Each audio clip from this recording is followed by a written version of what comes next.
Hello YouTubers, and welcome to the 16th stage of the MLC Tour de France. Today is another hectic day in the mountains, but the difference from today's stage and the other mountain stages is today's stage ends in a downhill finish. So we're gonna see the lesser known climbers make their way to the front and try to steal the stage win away from Valverde, Rodriguez and Port, which is top 3 currently in the yellow jersey classification. So I think we'll see a breakaway, really having a chance of winning this one, or we could see a lesser known guy that's in the GC trying to attack away. But the first guys to attack are John Guthrie and the fan favorite Alexis Villamo. Let's go Villamo. And Nicholas Roach, Maxime Ford and Robert Gissing also going in the breakaway. Sylvain Chavanel is also going in the breakaway. He's going off. And Domenico Pozzovivo, the guy who's currently in the polka dot jersey, is attacking away. He realizes the danger of Alexis Villamo in the breakaway, and they want to fight for the polka dot jersey. I believe their finish line will be this out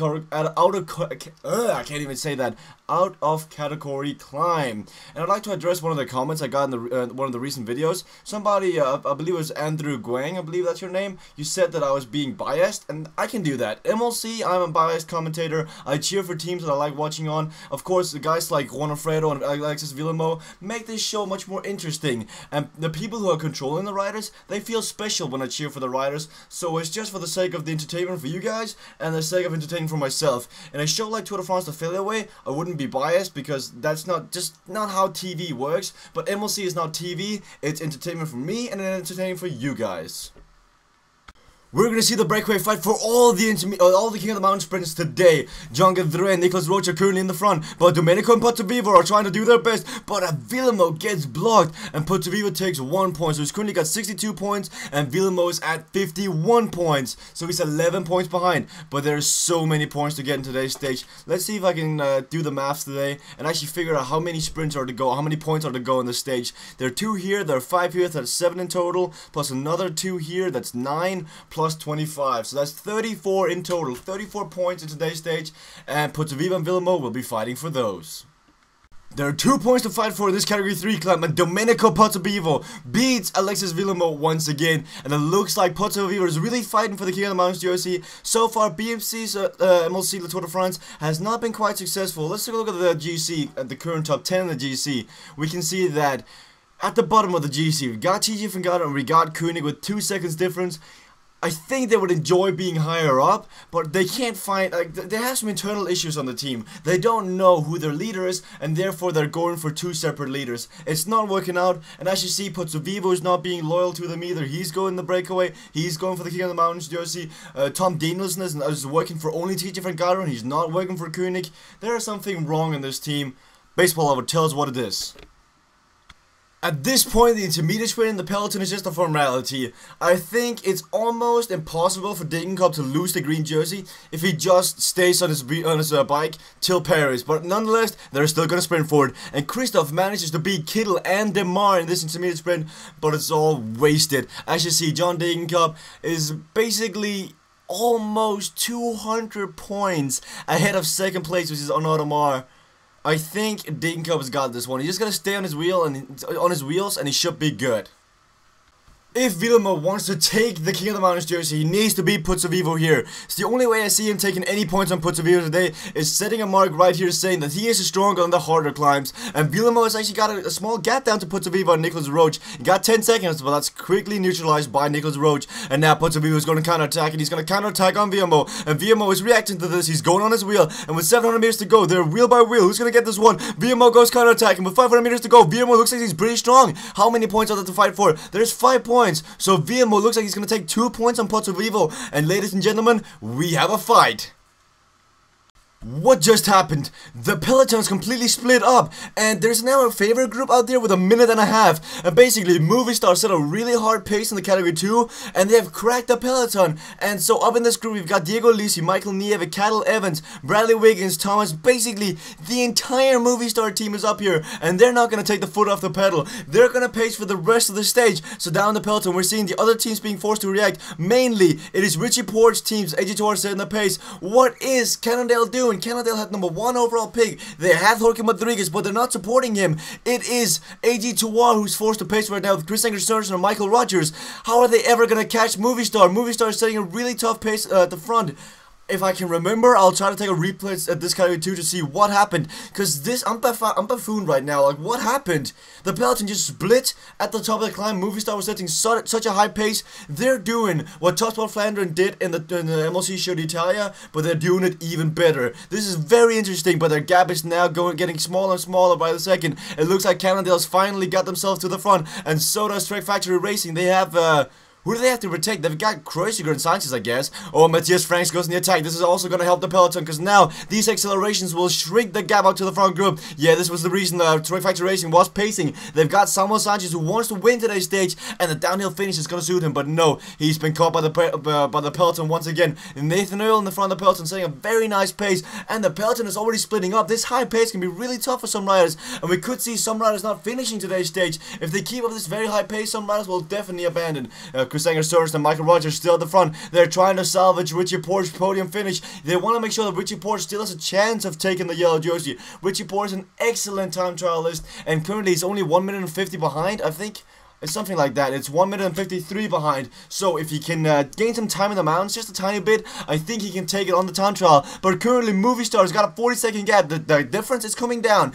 Michael Rogers' pace is very sufficient, but guys like Nieve and Evans are getting a free ride. And I think it's safe to say the breakaway won't win the stage. Oh, let's look at the front. There's a mountain sprint coming up. Alexis Villamos is leaving the other guys behind. Porto Vivo is not strong enough. And with 500 meters to go, they're actually back together. John Gandre is also fighting for these ones. But here comes Porto Vivo on the right side. But Villamo takes how many points here? He took like 2 points, I believe. He takes, yeah, he's got only 9 points up to Porto Vivo now. But the big decider is going to be the outer category climb, which is Port de Balais. It's going to be the real decider. Now the favorites group, not even the favorite group, basically the Movistar group has been split up, and it's only Movistar now. What's going on? Movistar have got 6 guys up here, and they're all setting the pace. I've never seen anything like this. It is Kankert, Fulsang, Wiggins, Valverde, Plaza, and Insausti. They've got a 30-second gap in the peloton. They're really trying their best to get away. They're basically riding a team time trial, and it's working. I mean, the peloton is thin out like no tomorrow. There's only 70 guys left down here. Let's look at the guy all the way at the back. This guy has to be suffering. It's Matthew Heyman. I think your days are over. I think sadly you're going to have to abandon after today's stage. You're going to have a real tough time making the time cut on today's stage. Meanwhile, the front, Movistar is still setting the pace. They want to try to do something on Port de Balais. Valverde realizes that he's not the best time trialist. It's him versus Port basically right now. Rafael Mike has been forced to go to the front this early. That is not good for 82R. But so far, this is shaping up to be the best stage in the MLC Tour de France so far. Maxime Bouet is on the ground, and so is Jelle van Endert. We've got the 2 Belgium teams on the ground, Color Code and Omega Pharma Quickstep. It's not looking good for those teams, and it's not looking good for the breakaway either. I don't think they'll be able to contest for the points at the top of this climb, and that's gonna be in the favor of Rodriguez and Valverde for the overall polka dot jersey. And so far, we're still seeing Movistar set the pace at the front. I can't believe this is actually working. They're trying to do a team time trial, and they're setting Valverde up to perfection. But I can't stop to think that Valverde might have used too much energy at the front. I mean, he's been contributing to these relays as well, so he's been using efforts as well. Meanwhile, down the peloton, a guy like Richie Porte has gotten a free ride. He's just set his teammates to the front. They've been doing the pace. Speaking of Richie Porte, where is he? Richie Porte is all the way down here, and so is Bardet, Koenig, and the other guys like Oran. This is not a well placement. You want to be at the front. Stuff is going on in the front. You want to be up there. And now Movistar's only got 4 guys left. They got Fulsang, Kanger, and Wiggins, and they're still setting the pace. And Valverde is yet to attack. Moreno, Velez, and Rodriguez are now going to the front. Rodriguez got Moreno protecting him. They realize they got to do something, and when Marquez sets the pace, you're going to be in trouble, guys. And Rodriguez is going now. He closed down the gap to Valverde, and he's going to counterattack just before Port de Balais. He's counterattacking. Betancourt's there though, but they're quickly neutralized. Meanwhile, at the front is Alexis Villamo. He's going alone. He's got 50 seconds. Is this his day? Roberto Ran, a rather anonymous guy in the tour so far, is going on to the attack, and he's got what seems to be 5 seconds on the peloton. No, it's quickly neutralized as well. In this front group, we've got Ran, Rodriguez, Valverde, Mollema, Koenig, Costa, and Wallon. Where's Van Garderen? So now that Porto been caught, he should wait for Van Garderen, right? Here comes Van Garderen. He goes to the front. Now Rogers, Van den Broek, and Ton John Wiggins down here. Cancellara is fighting for a top 25 finish, and Rodriguez realizes he needs to take time, so he's attacking again. Wait, where's Richie Porte? Richie Porte is nowhere to be seen. He is sitting all the way down here. This is currently the 3rd place in the GC, and he's like 40 seconds behind the big favorites.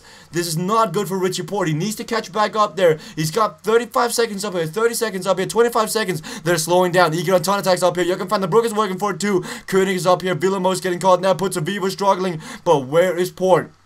I can't seem to find Porte. Is he up here somewhere? Oh, he's moved to the front now. It's looking good. He's sitting right behind Koenig. It's all together now. No, we actually have a front group of 4 now in the front. Cancellara has attacked. He's currently 15th overall. Cancellara is trying to get into top 10. He wants to do it. It's one of his goals for this MLC Tour de France, and he's going to go for it. Egan and Ton, Reblon, and Van der Broek are all up here. They're actually getting a minute. The peloton is not reacting. They have a minute. Looks like Valverde is going to the front now. Is he going to attack? Is he going to try to do something? No, he's just slowing down. Are they just saying, hell, let's just let this breakaway go? It's got Christophe Reblon, 19th placement, Cancellara, 15th, Van der Broek, 20th, and Egan and Ton, 50th. Funny enough, Cancellara is better placed than Jochen van der Broek after a lot of mountain stages and time trials and so on. But Rodriguez goes again. The fireworks have been kicked off. Once again, they're resetting it out. So Rodriguez is going. He's got Valverde up here. Who else is going to follow? Roux is following as well.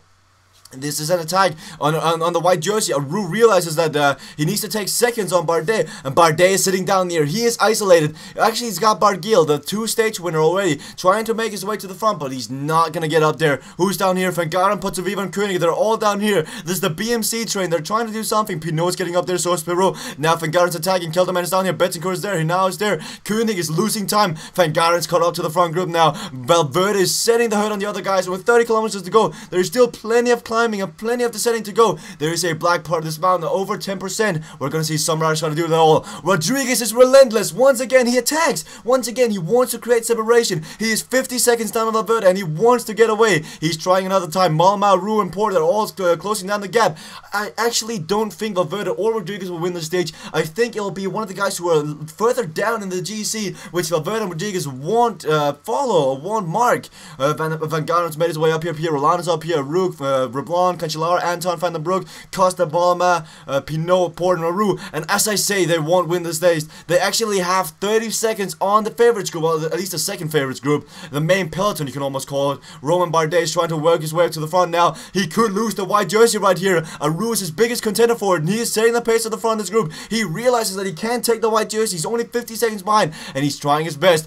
Meanwhile, at the front, Valverde and Rodriguez, they are actually increasing their gap. They've got 30 seconds on this group. They're working together as well as they can. They got 30 seconds up there, and Porte is shrinking some of that gap down. 29 seconds. It's down 20 seconds now. No, and there goes Reblon. Reblon on the left side trying to attack. Not getting anywhere. They need to work together, or somebody needs to attack. Something needs to happen for these guys to catch these guys and actually have a chance. It's not good for Porte, though. Porte needs to catch time of Valverde and Rodriguez, not lose time. Van Garen, too. Van Garen's a really good time trialist, and he's trying his best. Van Garen and Van Gorderen are actually getting away. Van Gorderen and Richie Porte, being controlled by Gordon 71, are actually getting a gap to the other guys, and they're going away. This could be your fourth and fifth, actually third and fourth placement in the GC right now. They're trying their best to catch up to Valverde and Rodriguez. Can they do it? There's only 2 kilometers to the top, and it looks like Porte is done for the day. He's wiggling from side to side. It's not looking good for him. Meanwhile, down here, we've got another separation. It's got Malma, Roux, Pinot, and Anton. It's not a good day for Bardet, though. Bardet is actually catching up. Bardet has used a lot of effort to catch up. He's currently 5th overall, and he's got to use Anton to catch up there. He's got to use Anton to pace now. Van Garderen is leaving Porte behind. Van Garderen's timed this to perfection, and he's a late peaker, and he's going to try to ride for 3rd place. If he can catch up to Valverde and Rodriguez in the front, he's got a legitimate chance of winning the stage. But first of all, he needs to catch up to the riders in the front. These 2 riders got to be the favorites winning the stage now, and these 2 riders are also the favorites of winning the MLC Tour de France 2014. Valverde has got to be the biggest favorite because he's already got 50 seconds on Rodriguez. That is quite a lot. Meanwhile, down behind him, we've got actually Richie Porte caught up to Van Garderen and has passed him now. So that was all the facade he was putting on. He was not actually dead, but he's now caught up to Valverde and Rodriguez at the front. It is really good for Gordon 71 and 82R. Porte is catching up there now. Valverde and Rodriguez are realizing this now, and they're trying to set the pace. No, they're slowing down. So we got a 3-man group at the front now, which Valverde, Rodriguez, and Richie Porte. Van Garden's doing his best to catch up there. He's doing a solo time trial now. Bardet is right behind him. He's fighting for the 4th place. He realizes that if he keeps up the pace, he could actually fight for a podium finish. Behind him, we've got Costa, who's currently in what place? He's in 6th place. He's behind Bardet, and he realizes he needs to pace him him down. Anton is down here, Pinot's down here, Roux's down here. Who else is down here? Van den Broek, Reblanc, Kelderman, Roland. A bunch of people that doesn't really matter. Uran, who was picked 3rd overall. A huge disappointment. So we've now got a 4-man group at the front with 10 kilometers to go. None of them are really pacing. Van Garderen is just doing the formalities at the front. Actually, now he sets up the pace. He does not want Bardet to catch up here, or the other guys for that sake. He's trying to ride for a podium place right here. If Van Garderen and Poit miraculously gets time on Valverde and Rodriguez, could be really good for the time trial coming up very soon. But there's still the play at this stage, and there's still the, what's it called, the Haute stage to go. There's still a few mountains to go before we get there, but this is one of the last mountain stages, guys. You gotta do your best. You gotta try to get a time gap on the other riders. And with 5 kilometers to go, it's not looking good for some of these riders. Valverde currently is getting a free ride to the finish line. 5 kilometers to go. It's looking very good for Valverde. Even Valverde right now could win the stage. But yesterday, we saw Joaquim Rodriguez beat some of the pure sprinters on flat roads. I think Joaquim Rodriguez should be a favorite. Valverde and Rodriguez didn't really pace or anything when they when they caught each other.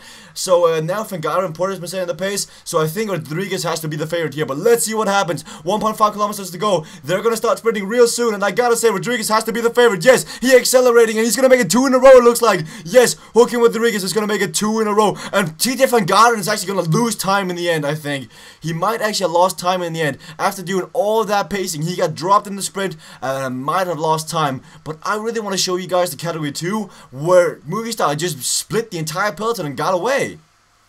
So at the top of this category 2, Movistar completely splits the peloton. So we're currently watching Irene Seguira wearing that national championship jersey from Spain at the front of the peloton. Here they only have like 200 meters to go before they reach the top, and when they do reach the top, you're gonna see them just completely split off. It actually happens right here, it looks like. We've got 4 Movistar riders on the left, and we got like what, 5 on the right, and we got Evans there counter-attacking them. We got Cancellara sitting here, and we've got I believe that's Tom Dumoulin or Launceston down right here, but they're getting ready for this 1 kilometer to the top. Let's try and skip ahead a tiny bit, or maybe let's just speed it up a tiny bit so we can see them get to the top. Here it should happen right when they get to the top. This is the slingshot effect that PCM has breaks the peloton. As you see there, the slingshot effect is real, and they do break the peloton, and they get a gap on this downhill. They got away on this downhill. This is where they get 1 minute and 30 seconds. Sadly, it didn't work out for Valverde in the end. He does not lose time, I don't think so, but Rodriguez takes a 2nd stage win in a row. So, Rodriguez, as I said, took the 2nd stage win. What? What? Who's drunk? Guys, there were obvious time gaps on today's stage, but it seems like all the time gaps were neutralized, and no time gaps were there on the stage. Which commissioner was drunk while doing that? I don't believe that's fair. TJ Van Garderen put in so much time setting the pacing, and he got essentially nothing out of it. That's not fair, guys. Come on. But Valverde still got that yellow jersey. Rodriguez is looking strong though, and he's still got the Plat and the Haute to take 50 seconds on Valverde, and most of all he's got a time trial to do it in too. John Degenkolb still in the green jersey. Joaquim Rodriguez, funny enough, is actually in 2nd place now. So if John Degenkolb would be to abandon, Joaquim Rodriguez would be the first guy to take over this. And that's because he's winning stages he's not supposed to be winning, but he's doing it anyway. But I still can't believe that there were no time gaps on this stage. We obviously saw there were time gaps. People were so split out apart, but apparently no time gaps. Domenico Pozzovivo's got 3 points on Rodriguez. It's not a lot, but it's something. He will need to go in the breakaway, most likely on the play at this stage, because Joaquim Rodriguez is not done winning stuff. He was picked #1 overall for a reason. He might not have the team to support him, but so far he's looking very good. Romain Bardet keeps time on a Roux, but I think he would have liked to have taken time on a Roux. He attacked as well, he used some energy, and obviously he had a time gap, but apparently the commissioners said no, we did the timings correctly, and there were not even a single second between you guys. Something is off, guys. I mean, I can't start to say this, but it's just weird. BMC have extended their lead in the overall team classification. They were tied before the stage, but they've now got a 40-second gap. So let's go to the newspaper. So, Rodriguez is today's winner. He's actually 2 winners in a row now. But I still can't believe this. There were definitely time gaps in the first top 10, but apparently there wasn't. So, let's see if anyone abandoned. No! Everybody actually made it home, even Matthew Heyman an hour later. So the current La Flamme Rouge is Tesfaye Abraham Tamarin from Cannondale. So they're currently 2nd and last in the in the overall standings currently, so it's very good for them. There are points to get if you're last overall. But thank you guys for watching. Please leave a like, please leave a comment. I want to hear how you guys, you think your riders are doing. Are they doing great? Or are they not doing so good? There's still this climb to go. There's tomorrow's stage. Wait, where's the have we already ridden the playa this stage? Wait, or is this? I think this is the playa day. No, tomorrow's stage is the playa day. I was confused, sorry. Tomorrow's stage is the playa day stage, then there's the hotter camp stage, and then there's a time trial. Thank you guys for watching. I was just confused like the commissioners were.